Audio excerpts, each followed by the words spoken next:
This candy might look very familiar to you.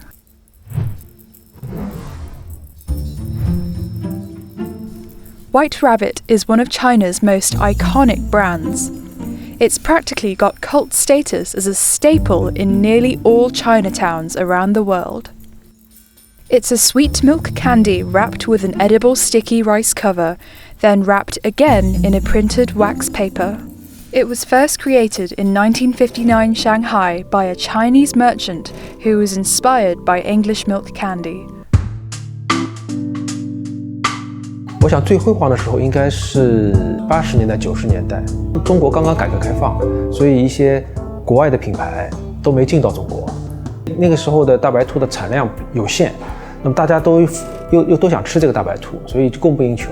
当时的这个马路两边都是停满了这个经销商的这个车，他直接带了现金，然后就希望冲进来，然后把现金给了，拿了糖就走。然后他拿这个糖拿到这个上海以外的一些省市。Since then, the candy has infiltrated the international market. 大白兔现在大概出口全世界大概有近40个国家。这些区域的话，主要的一个销售的一些渠道还是华人渠道 ，Chinatown 啊这些区域会比较多一点。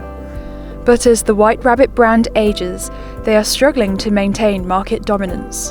它在全国占有率大概在5%左右。And they've been hit with a fair share of food recalls as well. Still, after all these years, the candy continues to rake in the money. And it seems nostalgia is their biggest sell. 对于消费者来说，他可能就是吃的这个糖长大的。对他来说，可能它不仅是一颗糖，就是他在吃这个糖的时候，他可能感觉上是一个非常美好的、快乐的记忆，然后陪伴他成长的一个非常好的一个伙伴。